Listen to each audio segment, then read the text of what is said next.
একজন করে ডাকছে বাদশা সুলতান মাহমুদ, গত রাতে তোরা কতজন চুরি করতে এসেছিলি বল? জাপানা 5 জন। আর একজন কোথায় গেল? আর একজন কোথায় ভাই? বাদশা নিজেই জিজ্ঞেস করে, কজন চুরি করতে এসেছিলি? বলছে জাপানা 5 জন। আর একজন কই? বলছে পালিয়েছে। হাজার বন্দি কর। বন্দি করলো। ভাইরা আমার দ্বিতীয় জনকে ডাকলো, যে কুকুরের ভাষা বুঝি ওকে ডাকলো, বল কত রাতি কজন চুরি করতে এসেছিলি? আপনার 4 জন। আর একজন কোথায়? বলছে পালিয়েছে। বলছে কেউ বন্দি কর। 2 জন বন্দি হয়ে গেল। এরপরে নাকিসকে ডাকা হলো, যে নাকিসকে বলে দিত ওকে ডাকা হলো। ভাইরা আমার ওকে বন্দি করা হলো। চতুর্থ জনকে ডাকাচ্ছি, যে রাতের অন্ধকারে ডাকে দিনের বেলা চিনতে পারে ওকে ডাকা হলো। বল গত রাতে কজন চুরি করতে এসেছিলি? জাপানা 5 জন এসেছিলাম। আমার একজন কোথায় বল? বলছে জাপানা আমাকে মারবেন না তো? বলছে না। বলছে আমাদের সঙ্গে আর একজন চুরি করতে গিয়েছিলেন, যে আজকে বিচারকের আসনে বসেছেন, উনি কিন্তু আমাদের সঙ্গে চুরি করতে গিয়েছিলেন। কি করে বুঝতে পারলি? তো হচ্ছে রাজামশাই, আমার একটা রোগ আছে জানেন তো, রাতে দেখি দিনের বেলা চিনতে পারি। রাতে দেখেছে, দিনে চিনতে পেরেছে। সুলতান মাহমুদ এবার তখন বলছিস, চোরের সঙ্গে মিশে আমি চোর হয়ে গেছি, তাই তো নাকি ভাই? চোরের সঙ্গে কতক্ষণ মিশেছে? আধা ঘন্টা, 45 মিনিট। তাই এখন চোরের খাতায় চলে গেছে। সুলতান মাহমুদ এবার বলছে, চোরের সঙ্গে মিশে যদি আধা ঘন্টা, চোরের সঙ্গে মিশলে যদি চোর হওয়া যায়, এই আধা ঘন্টা যদি কোনো নামাজি ব্যক্তির সঙ্গে মিশতাম, নিশ্চয়ই আমি একজন নামাজি বেনে যেতাম। জোরে হবে না? কাল থেকে কার সঙ্গে মিশবেন? নামাজির সঙ্গে। জোরে বলেন বন্ধুরা, বলেন নামাজির সঙ্গে। এটাই বলানোর জন্য আমি এত দূর এলাম। আপনি যার সঙ্গে মিশবেন সেই মানুষটা ঠিক করা লাগবে। কার সঙ্গে মিশবেন? যে আপনাকে মসজিদ মুখ টানছে কিনা, না আপনাকে পিকনিকে নিয়ে যাওয়ার জন্য ডাকছে, না আপনাকে টিকিট কাউন্টারে নিয়ে যাচ্ছে। টিকিট কাউন্টার বোঝেন তো? কোনটা বলুন তো? হ্যাঁ, না না, লটারির টিকিট। এই রোগ আপনাদের দিকে আছে? কথা বলেন ও বন্ধুরা, আছে? আল্লাহ, মুসলমান এই কাজে এত নিয়োজিত। আমাদের ওখানে একজন লটারির টিকিট কেটে প্রায় ওইরকম 1.5 কোটি টাকা পেয়েছে। 1.5 কোটি টাকা পেয়ে বলছে আমি হজে যাবো। আমি বলছি ওর জ্যান্ত মেরে ফেল, বেচারে বাঁচিয়ে রাখলে হবে না। আবার ফতোয়া দিচ্ছে, তুমি কাটো তোমার পড়বে না, আমি কেটেছি আমার পড়েছে। আমি বললাম তোমাকে পায়খানা দিয়েছে, তুমি যত পারো খাও, তাই তো নাকি ভাই? আমি আপনাদের কাছে বলি, সৎ হতে গেলে, দিলটাকে পবিত্র করতে গেলে হালাল টাকা উপার্জন করা লাগবে। 1টি টাকা আয় করুন, হালাল টাকা, ওটাই হবে বরকতি টাকা। একটু জোরে বলুন না সুবহানাল্লাহ। এখানে আপনারা যারা আছেন, আমি আপনাদের কাছে বলতে চাই, টাকা আল্লাহ দেবেন, অবশ্যই দেবেন, কিন্তু আল্লাহর কাছে কামনা করতে, আল্লাহ তুমি হালাল টাকা দাও। কি টাকা? হালাল টাকা, হালাল খাওয়াও। আল্লাহ তুমি হালাল ভক্ষণ করার তৌফিক দাও। আল্লাহর কাছে সর্বদা এই কামনা করতে হবে, আল্লাহকে ডাকতে হবে, গুনাহের জন্য আল্লাহর কাছে কাঁদতে হবে। এখানে আমরা যারা আছি, শোনেন, যদি হজ পাকে গিয়ে থাকেন, কোনো ভাই হাজী সাহেব যদি থাকেন, জানবেন আজও পর্যন্ত সেই পাহাড়টা আছে, যে পাহাড়টায় আমাদের হযরত আদম আলাইহিস সালাতু ওয়াসসালাম কেঁদেছিলেন, রব্বানা যালামনা আনফুসানা ওয়া ইল্লাম তাগফির লানা ওয়া তারহামনা লানাকুনান্না মিনাল খাসিরিন। 1 বছর 2 বছর নাই, ইতিহাসবিদ লিখছেন, কেউ লিখছেন 300 বছর, কেউ লিখেছেন 350 বছর কেঁদেছেন নিজের গুনাহের জন্য। এখানে আমরা যারা আছি, গুনাহের জন্য 1 ঘন্টা কেঁদেছি ভাই? না, কাঁদি নাই, 1 ঘন্টাও কাঁদি নাই। গোনা কেমন গোনা সব দেখতে পাচ্ছি, সব বুঝতে পারছি, এত গোনা করেছি। ও সোনার মেয়েরা, গোনায় জর্জরিত হয়ে গেলাম। আল্লাহ রাব্বুল আলামিন বলে, বান্দারে তুমি গোনা করেছো, রাতের অন্ধকারে গোনা করেছো, বান্দা তুমি ক্ষমা চাও। তবে ক্ষমা চাওয়ার কথা আল্লাহর নবী সাল্লাল্লাহু আলাইহি ওয়াসাল্লাম বলেন, কোন মানুষ যদি তাহাজ্জুদে নামাজ আদায় করে, সিজদায় গিয়ে যদি নিজের অন্যের জন্য কাঁদে, আল্লাহ তুমি ক্ষমা করে দাও, দাও, স্বামী উঠবে, স্ত্রী উঠবে, দুজনে বলবো চলো বিবি চলো আমরা দুজনে তাহাজ্জুদের নামাজ পড়ি। তাহাজ্জুদের নামাজ পড়ি। ও সোনার মেয়েরা, এখানে অনেক রয়েছে, শুনে নেন। তাহাজ্জুদের নামাজ এখানে আমরা 5 ওয়াক্ত দূরের কথা, এখন বলুন তাহাজ্জুদের নামাজ বেলা 12টায় পড়ে না রাত্রে পড়ে? রাত্রি কটার দিকে? একটা। শেষ রাতের দিকে। একটা না, শেষ রাতের দিকে পড়ে। প্রথম রাতেও পড়তে পারেন, যে সময় ওয়াক্ত হয়ে যাবে পড়তে পারেন। নামাজ তো মূল হলো ওয়াক্ত। এখন এখানে অনেকেই রয়েছে, কিন্তু তাহাজ্জুদ 5 ওয়াক্ত তাই হয় না তাহাজ্জুদের নামাজ। ঠিক বলছি না ভুল বলছি? ও শুনেন মেয়েরা, শুনেন, তাহাজ্জুদের নামাজের সিজদায় চলে যান। গুনাহ মাফি সবথেকে বড় সময় হলো, উত্তম পন্থা হলো, আল্লাহর নবী সাল্লাল্লাহু আলাইহি সাল্লাম বলেন, কোন মানুষ যদি সিজদা অবস্থায় ক্রন্দন করে, আল্লাহর কাছে যদি ক্ষমা চায়, আল্লাহ বলে বান্দা মাথা তোলার কাঁদিস না, আমি রব্বুল আলামিন তোর জীবনের ত্রুটিগুলো আমি রব্বুল আলামিন ক্ষমা করে দিলাম। ও শোনেন মেয়েরা, শোনেন, নাম শুনেছেন হযরত কুতুবউদ্দিন বখতিয়ার কাকি রাহমাতুল্লাহ আলাইহি ইন্তেকালের পূর্বে শিষ্যদেরকে ডাক দিলেন, আমার শিষ্যরা শোনো, আমি একদিন মারা যাব। আমার মারা যাওয়ার পূর্বে, আমি মারা যাওয়ার পূর্বে তোমাদের আমি ওসিয়ত করে যাই, শোনো, আমি যেদিন মারা যাব আমাকে গোসল দেবে, গোসল দেওয়ার পরে আমার জানাজার ইমামত ওই ব্যক্তি করবে যার ভিতরে 4টে গুণ রইল, ওই ব্যক্তি আমার জানাজার ইমামতি করবে। প্রথম নম্বর ঘটনা, যার জীবনে তাহাজ্জুদের নামাজ কাজা হয় না, ওই ব্যক্তি আমার জানাজার ইমামতি করবে। দ্বিতীয় নম্বরে বললেন, যার জীবনে ভাইরা আমার তাকবীর উলা ছাড়ি না, ওই ব্যক্তি আমার জানাজার ইমামতি করবে। 3 নম্বরে বললেন, যার জীবনে আসরের ফরজ নামাজের পূর্বে 4 রাকাত সুন্নাত নামাজ যার কাজা হয় নাই, ওই ব্যক্তি আমার জানাজার ইমামতি করবে। আর 4 নম্বরে বললেন, যে কোন বেগানা নারীর দিকে চোখ মেলে তাকাই নাই, ওই ব্যক্তি আমার জানাজার ইমামতি করবে। এই 4 গুণওয়ালা মানুষ যদি পাও, আমার জানাজার ইমাম বানিও। আর 4 গুণওয়ালা মানুষ যদি না পাও, ডাইরেক্ট তোমরা আমাকে কবরস্থ করো। কগুণের কথা বললেন? 4 গুণ। প্রথম নম্বর, যার জীবনে তাহাজ্জুদের নামাজ কাজা হয় নাই, যার জীবনে তাকবীরুল্লাহ ছাড়ি নাই। তাকবীরুল্লাহ বোঝেন? তাকবীরুল্লাহ বোঝেন না? ওটা ইমাম সাহেবকে শুনতে হবে ভাই, তাকবীরুল্লাহ কি জিনিস।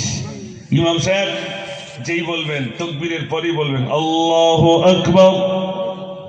জি বলবেন, মনে মনে বলেন সুবহানাকাল্লাহুম্মা বিহামদিকা তাবারাকা ইসমুকা ওয়া তাআলা জাদ্দুকা ওয়া লা ইলাহা গায়রুক আউযু বিল্লাহি মিনাশ শাইতানির রাজীম বিসমিল্লাহির রহমানির রহিম। এটা মনে মনে বলে। এবার শুরু করে আলহামদুলিল্লাহি রাব্বিল আলামিন। এই আলহামদুলিল্লাহি রাব্বিল আলামিন শুরু করবে, তার আগেই আপনাকে বলতে হবে আল্লাহু আকবার। এর নাম হলো তাকবীরে উলা। যার জীবনে ছাড়েনি, এইরকম ব্যক্তি আমার জানাজার ইমাম বেনে যায় যেন। এখন এইরকম মানুষ খুঁজে পাওয়া যাবে না। তাহাজ্জুদ হুজুর 5 আমাদের কত মাদ্রাসার ছাত্র নেই, বাপ নামাজ পড়ে না, ছেলে বেশি দূর যেতে পারে না, কোরআন শরীফ জানে না, কিচ্ছু জানে না। সোনার ভাইরা, নামাজ থেকে দূরে, নামাজ থেকে দূরে আমরা নামাজ পড়া লাগবে। আমি মুজাফফর সেই আপনার কালকে রাত্রে বার হয়েছি, এখন এই আজকে রাত্রে আপনাদের এখানে পৌঁছেছি, মাঝখানে এক জায়গায় ওয়েটিং এ ছিলাম। এখন এই যে দূর থেকে এসেছি, তার মানে কি আমার জন্য নামাজ মাফ না? আমার জন্য একটা নামাজ আছে, সেটা কি বলেন তো? কাসর। কিসের নামাজ? কাসর। মানে মুসাফির, আমার জন্য কিছু ছাড় আছে। কি ছাড়? না, ফরজটা আমার জন্য 4 রাকাতের জায়গায় 2 রাকাত, কিন্তু নামাজ পড়তে হবে, নামাজ পড়তেই হবে। যদি নামাজ না পড়েন, 80 হোক বা জাহান্নামে পড়া লাগবে। 1 ওয়াক্ত নামাজ, শুনে নেন মায়েরা ভাইরা, 1 ওয়াক্ত নামাজ যদি কেউ ছেড়ে দেয়, 80 হোক বা জাহান্নামে পড়া লাগবে। কত হোক বা? 80 হোক বা। 80 হোক বা। এবার 1 হোক বার হিসেবটা দেই। 1 হোক বা হিসাব হলো 2,88,00,000 বছর 1 হোক বা। তাহলে 80 হোক বা কত হয়? বাড়ি গিয়ে কম্পিউটারে হিসাব করবেন, মোবাইলে হিসাব করবেন। 1 ওয়াক্ত নামাজ। আমি একটা গজলের ভিতর লিখেছিলাম, ফজর গেল ঘুমের ঘরে, জোহর গেল হেলে দুলে। সুবহানাল্লাহ।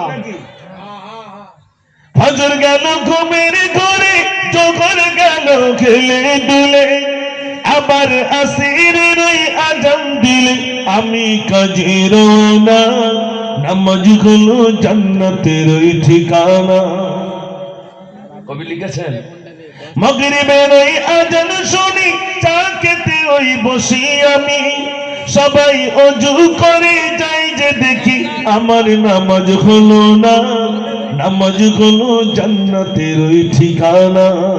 মাগরিবটাও চলে গেল, এরপরে এশা মনে মনে করছি এশাটা একদম বাড়িতে গিয়ে পড়বো।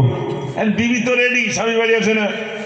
আর আমরা তো বাড়িতে যাই যখন, তো রাত 10টা 11টা, বাড়ি থেকে ফোন করে কোথায় আছো, তখনও তুরুপ পিটতেছে। এরকম আছে না? নাই তুরুপ বোঝেন ভাই? তাহলে কেউ কথা বলে না। আপনার দিকে সব চলে তো? মায়েরা ফোন করছে কোথায় আছো, রাত 10টা 11টা পর্যন্ত তাস খেলছে ঠান্ডার সময়, ঠান্ডা লাগে না, এরকম মানুষ নেই? আরে সে বেচারি বাড়িতে রয়েছে, সন্তান নিয়ে পড়ে, স্বামী এই কাজে নিয়োজিত রয়েছে। আমি লিখেছিলাম এসারা জান দিলে পরে ভাবি পড়বো নামাজ ঘরে গিয়ে, বিবি বাচ্চাকে দেই কোলে তুলে, বিবির কাজই ফুরায় না, নামাজ হলো জান্নাতের ওই ঠিকানা। বিবি বাচ্চাকে কোলে তুলে দিয়ে যাও, সারাদিন বাড়ি নেই, বাচ্চাটা নিয়ে পেরেশান, একটু ধরো, সেই এশাটাও চলে গেল। এইভাবে প্রত্যেক দিন 5 ওয়াক্ত চলে যাচ্ছে। যদি চাই তাহলে কি হবে? এমন ভাবে দিন কাটিলে কবরতে কি বলিবে, বলি ও মুজাফফর তুমি জানো নামাজ পড়া ছিল না, নামাজ হলো জান্নাতের ওই ঠিকানা। জোরে বলুন না সুবহানাল্লাহ। আমরা সবাই নামাজ পড়বো তো ইনশাআল্লাহ। করাকাত পড়বো, শুক্রবারে 2 রাকাত পড়ে বাড়ি চলে আসবো। আপনাদের দিকে জুমার দিনে 2 রাকাত নামাজ পড়লে মসজিদ খালি তো? তাহলে জুমার দিন শুধু 2 রাকাতই নামাজ, আর নামাজ নেই? সেগুলো কোথায় পড়বেন? আমি শুধু অবাক হই, প্রায় মসজিদ খালি। যেই ইমাম সাহেব বলল আসসালামু আলাইকুম ওয়া রাহমাতুল্লাহ, আসসালামু আলাইকুম ওয়া রাহমাতুল্লাহ, একটু দোয়া করে দিলেন, ব্যাস মসজিদ খালি। ঠিক বলছি না ভুল বলছি? এই রোগটা কবে যে সারবে আল্লাহই জানে। নামাজি নেই। আল্লাহর নবী সাল্লাল্লাহু আলাইহি সাল্লামের কাছে সাহাবারা বললেন, ইয়া রাসূলুল্লাহ, সবথেকে বড় চোর কোন ব্যক্তি? আল্লাহর নবী বলেছেন, ওই ব্যক্তি সবথেকে বড় চোর যে নামাজের ভিতরে ফাঁকি দেয়। নামাজে কি দেয়? ফাঁকি দেয়। ফাঁকি দেয়, সে হলো সবথেকে বড় চোর। আজ আমাদের নামাজের ভিতরে এরকম, নামাজের ভিতরে কোনো ইচ্ছা নেই, কোনো মনোসংযোগ নেই। শোনেন, বিশ্বনবী সাল্লাল্লাহু আলাইহি ওয়াসাল্লাম নামাজ আদায় করেন। মায়েরা শোনেন, বিশ্বনবী সাল্লাল্লাহু আলাইহি ওয়াসাল্লাম নামাজ আদায় করেন। ভাইরা আমার, সাহাবায়ে কেরাম আজমাইন গণ রাসূলের সঙ্গে দাঁড়িয়ে সাহাবারা মনে মনে করেন আল্লাহর নবী বুঝি আর রুকুতে যাবেন না, এত লম্বা সময় ধরে তিনি নামাজ আদায় করেন। ভাইরা আমার, যখন তিনি রুকুতে চলে যান, সাহাবারা বলেন আমরা রুকুতে যেতাম, আমরা মনে মনে করতাম নবীজি বুঝি আর রুকু থেকে উঠবেন না, এত লম্বা সময় ধরে রুকুতে রাখতেন। নবীজি আবার যখন সিজদায় চলে যেতেন, আমরাও সিজদায় চলে যেতাম। আমরা মনে মনে করতাম আল্লাহর নবী বুঝি আর সিজদা থেকে উঠবেন না, এত লম্বা সময় ধরে তিনি সিজদায় থাকতেন। ও সোনার ভাইরা, শোনেন, ও ভাইরা আমার, আল্লাহ রাব্বুল আলামিন, ভাইরা আমার, কিয়ামতের দিন, মুসিবতের দিনে নামাজীদেরকে বলবেন, নামাজীরা তোমরা এক কাতারে দাঁড়াও, আর বেনামাজীরা নামাজীর থেকে তোমরা দূরে আর এক কাতারে দাঁড়াও। নামাজীর কাতার একদিকে হবে, বেনামাজীর কাতার আর একদিকে হবে। নামাজি রাসূল বলেছেন, কোন মানুষ যদি দৈনন্দিন 5 বার কোন পুকুরে, কোন নদীতে গোসল করে, ওই মানুষটার শরীরে কি কোনো আপনার নোংরা থাকতে পারে? সাহাবারা বললেন, ইয়া রাসূলুল্লাহ, না। নবীজি বললেন, কোন মানুষ যদি দৈনন্দিন 5 বার ওযু করে 5 বার নামাজ আদায় করে, ওই মানুষটার শরীরে কোনো গোনা থাকতে পারে না। আমার মায়েরা, এখানে অনেকেই রয়েছেন, দিন চলে যায়, নামাজ নেই। নামাজ পড়লে কি হবে শুনে নেন। আপনার এখানে অনেক যুবক আছেন, সেলুনের দোকানে গিয়ে মুখ পরিষ্কার করেন তো? করি। এটা বলেন না, মুখ ফেস ওয়াশ করেন না? মুখটাকে খুব সুন্দর করার জন্য 100 টাকা নেয়। হ্যাঁ, 100 কোটি টাকা নেয়। আচ্ছা, তাইলে আমি একটা ওষুধ বলে যাব, মুখ পরিষ্কার করে একটা ওষুধ বলে যাই। এখানে মায়েরা রয়েছেন, আপনার রয়েছেন, মুখ পরিষ্কার আর ওই 100 টাকা নষ্ট হবে না, 100 টাকা নষ্ট হবে না। কিরকম? আম্মা জান আয়েশা সিদ্দিকা রাদিয়াল্লাহু তাআলা বলেন, কিয়ামতের দিন বিশ্বনবী সাল্লাল্লাহু আলাইহি ওয়াসাল্লামকে বলেন, ইয়া রাসূলুল্লাহ, আপনি কেমন করে বুঝবেন এটা আমার উম্মত, ওটা আমার উম্মতি? কিয়ামতের দিন কেমন করে বুঝবেন এটা আমার উম্মত, ওটা আমার উম্মতি? আল্লাহর নবী বলেন, আয়েশা রে, এক মাটি 1000 ঘোড়া রইল, 1000 ঘোড়ার ভিতরে একটা ঘোড়ার কপালটা সাদা। বলো বলো বলো, ওই 1000 ঘোড়ার ভিতরে ওই সাদা কপাল ঘোড়াটাকে কি আমি চিনতে পারবো না? আল্লাহর নবী বললেন, বেশক। আম্মা জান আয়েশা বললেন, বেশক আপনি চিনবেন। আল্লাহর নবী বললেন, আয়েশা শোনো, আমার উম্মত উম্মতি ওযু করবে, নামাজ আদায় করবে, কিয়ামতের দিন তাদের কপাল থেকে নূরের জ্যোতি বার হবে। আমি সেদিন বুঝতে পারবো এটা আমার উম্মত, ওটা আমার উম্মতি। এখন এই জ্যোতিটা কবে বার হবে? যদি নামাজ না পড়েন কি করে বার হবে? আর ওযু করলে কি হবে শোনেন। হযরতে বেলাল রাদিয়াল্লাহু তাআলা, হযরতে বেলাল বিশ্ব নবী সাল্লাল্লাহু আলাইহি ওয়াসাল্লাম মিরাজে গেলেন, সিদরাতুল মুনতাহা। জিবরিল আমিন বলছেন, আমি আর যেতে পারবো না। রাসূল একা বসে রয়েছেন, দেখছেন বেলাল যেন হেঁটে যায়। বেলালকে বললেন, বেলাল, আমি তোমাকে সিদরাতুল মুনতাহায় তোমার পায়ের শব্দ পেয়েছিলাম। ও বেলাল, তুমি কি এমন আমল করেছো, তোমাকে সিদরাতুল মুনতাহায় তোমার পায়ের শব্দ পেয়েছিলাম? বেলাল বলেন, ইয়া রাসূলুল্লাহ, আমার খাস আমলের ভিতরে একটা আমল রইল। আমার যখন ওযু ভেঙে যায়, আমি বেলাল সঙ্গী সঙ্গী আমি ওযু করে নিই। সুবহানাল্লাহ। যেই ওযু ভেঙে যায় আমি সঙ্গে সঙ্গে ওযু করে নিই। ও যুবক ভাইরা, একটু শান্ত হন ভাই। আমি শোনা ভাই, বুঝতে পারছি আপনার যেটা চাহিদা আমি দেব একটুখানি পরে ইনশাআল্লাহ। যেটা বলছিলাম, মায়ের এখানে আছেন, শুনে নেন। যদি ওযু করেন, এই মনে করুন আজকে রাত্রে আমরা ঘুমাবো, ওযু করে শুয়ে গেলাম, ওযু করে যদি শুয়ে যায় আর এই রাত্রে যদি আমার মৃত্যু হয়ে যায়, আল্লাহ পাক আমার আপনার মৃত্যুটা শহীদের খাতায় লিপিবদ্ধ করে দেবেন। জোরে বলুন সুবহানাল্লাহ। যদি ওযু করে শুয়ে যান, এই আমলটা করতে পারবে ইনশাআল্লাহ। ইনশাআল্লাহ। এই যেরকম মায়েরা আপনাদের ছেলেদেরকে আপনারা বলেন, এই টিউশনিতে গেছো, পা ধো, হাত ধো, মুখ ধো, এটা বলে না? বলে। আমরা যেরকম বাড়িতে আসলে মা বলতে হয়, হাত দিয়ে ফেলো, মুখ দিয়ে ফেলো, তারপরে তুমি খাটে গিয়ে শো। সেই তো হাত ধুতে হলো, সেই তো মুখ ধুতে হলো, সেই তো পা ধুতে হলো। কিন্তু আপনি যখন ওই হাত ধোবেন, মুখ ধোবেন, পা ধোবেন, নিয়তটা করে নেন, আল্লাহ আমি নাপাক থেকে পবিত্র হওয়ার জন্য ওযু করিতেছি। তো আপনি ওযু করে যান, ওযু করে আপনি শুয়ে পড়েছেন সুন্নাত তরিকায়, আর ওই রাত্রে আপনার মৃত্যুটা হয়ে গেল। আল্লাহ নবী বলছেন, ওই মৃত্যুটা এমনি মৃত্যু হলো না, বরং তার মৃত্যুটা শহীদের খাতায় লিপিবদ্ধ হয়ে গেল। আমল করতে পারবো ইনশাআল্লাহ। ইনশাআল্লাহ। ভাইরা, আমি মুজাফফর এই আছি, এই চলে যাব, কখন ডাক আসবে জানি না। ইন্দোনেশিয়ার একজন কারি সাহেব, তিনিও আমার মতো এরকম সিংহাসনে বসেছিলেন। আপনারা কজন মানুষ, তার সামনে লাখো জনতা। তিনি কোরআন পাক পড়ছিলেন। কি পড়ছিলেন জানেন? সেই আয়াতটা কি ছিল, পড়তে পড়তে ইন্তেকাল হয়ে গিয়েছিল। কি পড়ছিল জানেন? আল্লাযী খালাকাল মাউতা ওয়াল হায়াতা লিয়াবলুয়াকুম আইয়ুকুম আহসানু আমালা। এরকম দম দিয়ে বলছেন। তার আমাল আর পরের আয়াতটা বলতে পারলেন না। আস্তে আস্তে নিস্তেজ হয়ে স্টেজেই ইন্তেকাল হয়ে গেল। সামনে দিয়ে ডাক্তার ছুটে এলেন, আরো মানুষ ছুটে এলেন, বাঁচাতে পারলেন না।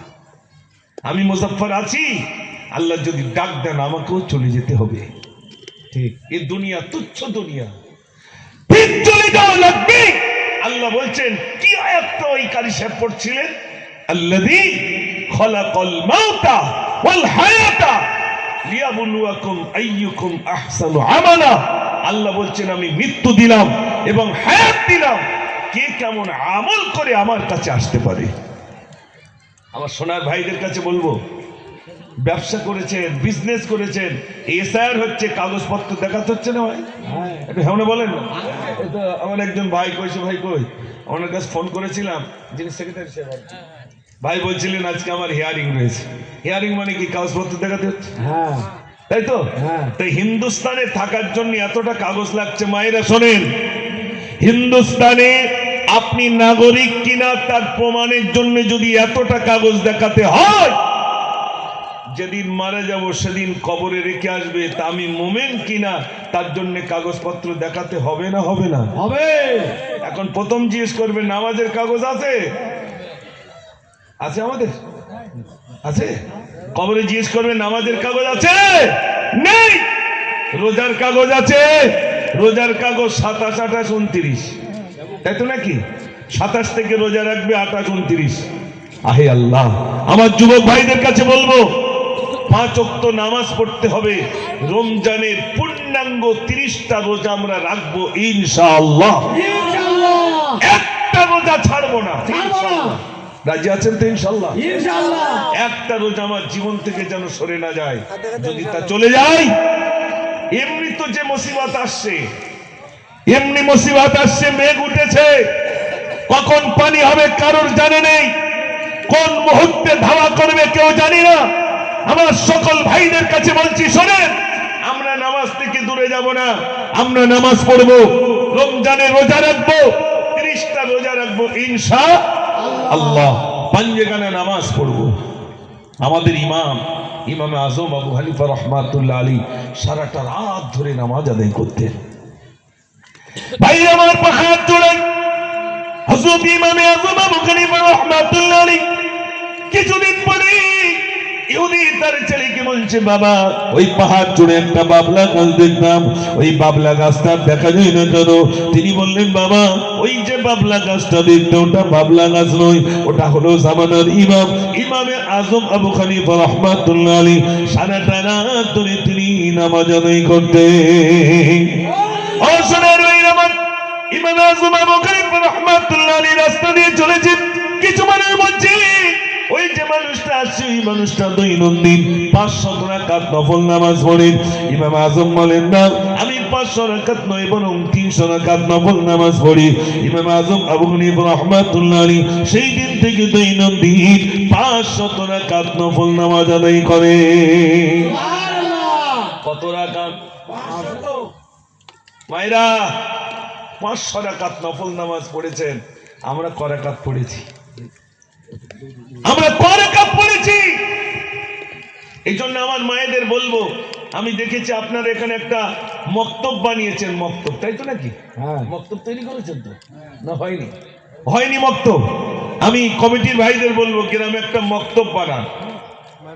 মক্তব বানালে আপনার মা, আমাদের ওই কলিজার টুকরির মেয়েটা ভালো হয়ে যাবে।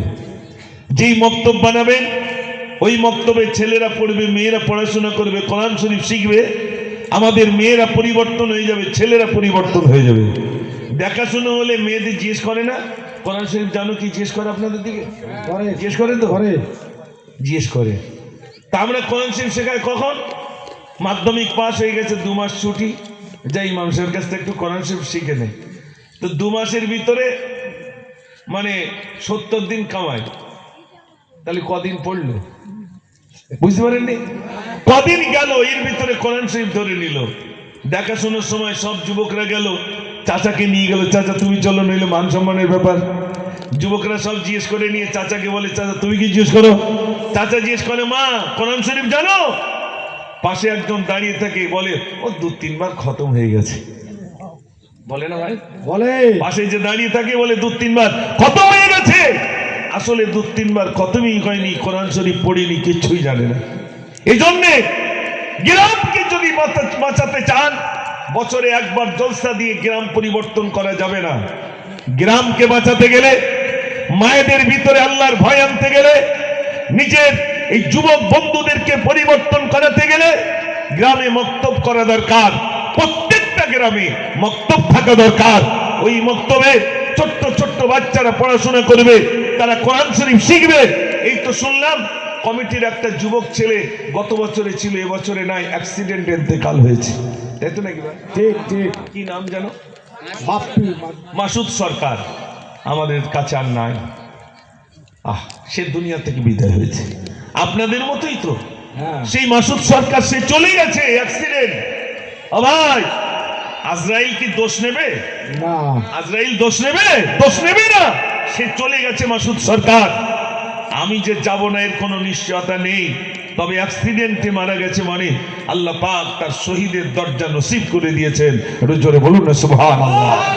শহীদের কোনো হিসাব হবে না, আল্লাহ পাক শহীদদের জন্য বিনা হিসাবে আল্লাহ তার জান্নাত দিয়ে দেবে। সুবহানাল্লাহ। শহীদদের মরণ কেমন করেন, শহীদের মৃত্যুটা কেমন কষ্ট শোনেন। শহীদদের মৃত্যুর কষ্টটা হলো একটা পিঁপড়া কামড়ালে যেমন কষ্ট, তার থেকে কম কষ্ট হলো শহীদি মৃত্যু। একটা পিঁপড়ে কামড়ালে যেমন কষ্ট, তার থেকে কম কষ্ট শহীদি মরণ। আল্লাহ পাক আমার ওই যুবক ভাইয়ের যেন কবরটাকে নূরে ভরপুর করে দেন। সবাই বলুন আমিন। আমার যুবক নওজোয়ান ভাইদের কাছে বলি, আপনাদের শুধু এই জলসা দিয়ে ক্ষান্ত হলে হবে না, আপনাদের অনেক দায়িত্ব রয়েছে। যুবকদের অনেক দায়িত্ব। বিশ্বনবী সাল্লাল্লাহু আলাইহি সাল্লাম যুবকদেরকে প্যার করতেন, মহব্বত করতেন, ভালোবাসতেন। হযরত আলী রাদিয়াল্লাহু তাআলা মাত্র 8.5 বছর বয়সে ইসলাম কবুল করেছেন।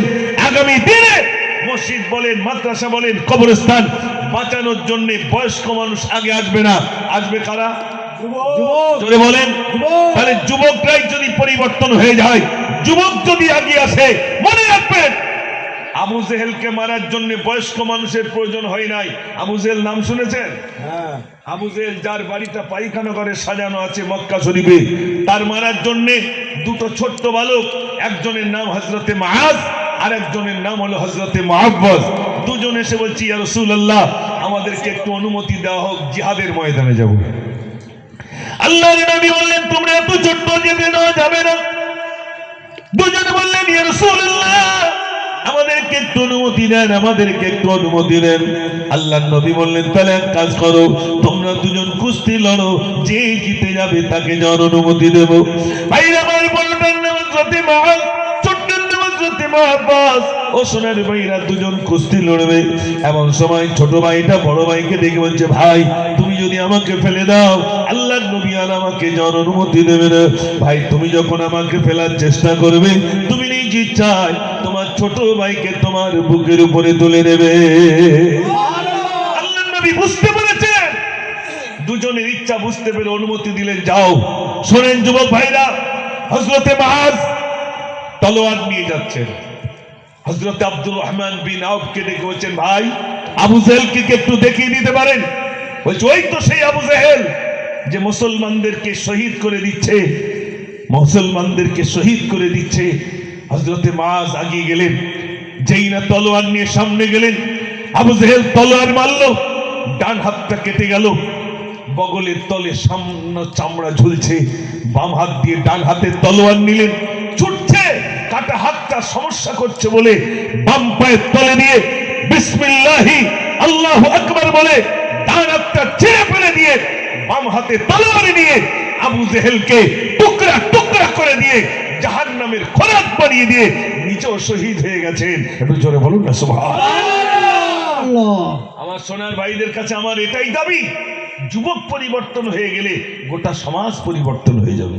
এই দেখেন না, আজকে আমার কাকারা পর্যন্ত, কাকা বলতে আমার হিন্দু ভাইরা, আমাদের জ্বালায় তারা স্টেজে চান্স পাচ্ছেন, আমরা সব দখল করে নিয়েছি। ঠিক বলছি না ভুল বলছি? কোন কাজটাই আমরা নেই, কোন কাজে নেই? চলুন আপনাকে নিয়ে যাব। এদিনই মুর্শিদাবাদ বলছি, মেদিনীপুরে একটা জলসায় গেলে একজন পুলিশ প্রশাসন এসেছেন, তিনি ওসি এসে বলছেন, আমি 5টা মিনিট একটু আপনার কাছ থেকে চেয়ে নিচ্ছি। আমি 5টা মিনিট, যেহেতু তারা আমাকে আমন্ত্রণ করেছে, তা আমি আপনার কাছ থেকে 5টা মিনিট চেয়ে নিচ্ছি, একটু কথা বলবো। তাই বলছে, অবশ্যই বলুন। ওসি সাহেব বলছেন যে আমি 5টা মিনিট কথা বলছি, আমি হলাম আপনাদের অভিভাবক। তিনি একজন হিন্দু মানুষ। কি সুন্দর কথাগুলো তিনি বলেছেন, যে আপনারা এই সময়টা চায়ের দোকানে মূল্যবান সময়টা নষ্ট করে দিচ্ছেন। আপনারা নিজের সন্তানকে ভবিষ্যৎ গড়ার জন্যে, শিক্ষা দেওয়ার জন্যে আপনার সন্তানের পাশে 10টা মিনিট সময় দেন না। আপনি বাংলা জানেন আর নাই জানেন, ইংরেজি জানেন আর নাই জানেন, নিজের সন্তানটাকে নিয়ে অন্তত আধা ঘন্টা যদি বলেন যে তুমি পড়ো, বাচ্চা পড়বে না? পড়বে না? পড়বে। বাপের সেই সময় নেই, অথচ চায়ের দোকানে ঘন্টার পর ঘন্টা বসে সময় নষ্ট করছে, নিজের ছেলেটাকে মেয়েটাকে পঙ্গু করে দিচ্ছে। এরপরে বলছেন বাচ্চাগুলোকে অল্প বয়সে আপনারা বিবাহ দিচ্ছেন, এই বিবাহ বন্ধনে আবদ্ধ হয়ে অল্প দিনের ভিতরে বিয়েটা করে ওই পুরুষটা কোথায় যাচ্ছে? কোথাও বিদেশে গিয়ে সে কাজ করছে, মেয়ের অল্প বয়স, সে স্বামী তার বিদেশে যখন রয়েছে তখন কিছুদিন পরে সে মেয়েটাকে তালাক দিচ্ছে, ছেড়ে দিচ্ছে, এই রকম রোগে আক্রান্ত হচ্ছে, যেগুলো থানায় যায়, যে আপনারা এ থেকে বাঁচবেন। তৃতীয় নম্বর কথাটা বললেন, ও সোনার ভাইরা শুনে নেন, তিনি বলছেন আপনারা মদ, জুয়া, টিকিট খেলা, ব্যভিচার থেকে শুরু করে প্রত্যেকটাই মুসলমান কেন এই কাজে নিয়োজিত রয়েছে। তিনি একজন হিন্দু অফিসার হয়ে বলছেন, আমি অভিভাবক হয়ে আপনাদের কাছে বলছি, আপনারা যখনই ডাকবেন আমি আসব, তবে আপনাদের কাছে হাত জোড় করে বলছি আপনারা শিক্ষার দিকে আগিয়ে আসুন, শিক্ষার দিকে আগিয়ে আসুন। কেন ভাই? তার কি দায়িত্ব ছিল? তিনি জাতিকে, মুসলমানকে বাঁচানোর জন্য এই সুন্দর তত্ত্ব তিনি মানুষের কাছে তুলে ধরেছেন। এই জন্য আমি আপনাদের কাছে বলবো, শিক্ষার দিকে আগিয়ে যেতে হবে। এই মিলাদ মনে রাখবেন, এটা এই জলসাটা 1 ঘন্টা বলেন 4 ঘন্টার জন্য জলসা, কিন্তু নিজের জীবনটাকে পরিবর্তন করতে গেলে শোনেন, শিক্ষার পিছনে আমাকে আগিয়ে যেতে হবে, শিক্ষা আমাকে নিতে হবে। যে জাতির শিক্ষা নাই সেই জাতি হলো মেরুদণ্ডহীন। ও সোনার ভাইরা, আমাদের ভিতরে কেন এমএ পাস থাকবে না? মায়েরা শুনে নেন, আমাদের মেয়েরা কেন উচ্চ শিক্ষায় শিক্ষিত হবে না? আমাদের মেয়েরা কেন বিএ পাস করবে না? আমাদের মেয়েরা কেন এমএ কমপ্লিট করবে না? আমাদের মেয়েরা কেন মাস্টার ডিগ্রি কমপ্লিট করবে না? আমাদের মেয়েরা কেন উকিল হবে না? আমাদের মেয়েরা কেন ব্যারিস্টার হবে না? আমাদের মেয়েরা কেন ইঞ্জিনিয়ার হবে না? ইসলাম কি বলেছে যে তোমার মেয়েটাকে ইঞ্জিনিয়ার করিও না, ডাক্তার করিও না, তোমার মেয়েটাকে শুধু ওই কোরআন পড়াও, এরকম কি ইসলাম বলেছে? না, ইসলাম বলেনি। তালাবুল ইলমি ফরিদাতুন আলা কুল্লি মুসলিমিন ওয়াল মুসলিমা। আল্লাহর নবী সাল্লাল্লাহু আলাইহি সাল্লাম বলেন, প্রত্যেক নরনারীর ইলম শিক্ষা করা ফরজ, প্রত্যেক নরনারীর জ্ঞান সঞ্চয় করা ফরজ। তারপরে বলেছেন, যদি শিক্ষার জন্য শুধু চীন দেশে যেতে হয় তাও যাও, তবুও তোমরা শিক্ষা অর্জন করো। আমরা এখানে যারা আছি, আমার মায়েদের কাছে আমার হাত জোড় করা নিবেদন, আবেদন, আপনারা আপনাদের কলিজার টুকরি সন্তানকে সুশিক্ষা দেন। বিশ্বাস করুন, যদি কোনো মেয়ে সুশিক্ষা পায়, তার ওরসে যে সন্তান আসবে সেও সুশিক্ষা পেয়ে যাবে। একটু জোরে বলুন না সুবহানাল্লাহ। শোনেন ভাইরা, আমার হযরত মৌলানা আব্দুল কাদের জিলানী রাহমাতুল্লাহ আলাইহি মায়ের গর্ভে ছিলেন, মা জননী কোরআন শরীফ তেলাওয়াত করতেন, মা কোরআন পড়তেন। ভাইরা আবার এরপরে বড় পীর আব্দুল কাদের জিলানী রাহমাতুল্লাহ আলাইহি মায়ের গর্ভে ছিলেন। সোনার ভাইরা আমার, তিনি যখন প্রবেশ করলেন, মা জননী কি করলেন? একটু বড় হয়েছে, গ্রামের মক্তবে নিয়ে গেলেন। হুজুর, আমার ছেলেটাকে একটু আপনি আলিম শিক্ষা দেন।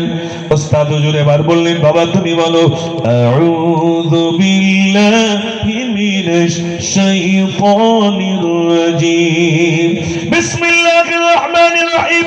যেটা বললেন, বাবা তুমি বলো আলিম। বাচ্চা একটু দূরের কথা 1 থেকে 8 পড়া শুনিয়ে দিল। ওস্তাদ অবাক হয়ে গেলেন, আরে 1 থেকে 8 পড়া কেমনে শুনিয়ে দিল? ওস্তাদ হুজুর কি করলেন? হাতটি ধরে বড় পীরের মায়ের কাছে চলে গেলেন। ও আব্দুল কাদেরের মা, ও আব্দুল কাদেরের মা, তুমি কেন মিথ্যা কথা বলেছো? কি মিথ্যা কথা বললাম? তুমি তোমার ছেলেটাকে কোরআন শরীফ শিক্ষা দিতে দিয়েছিলে, তুমি আমার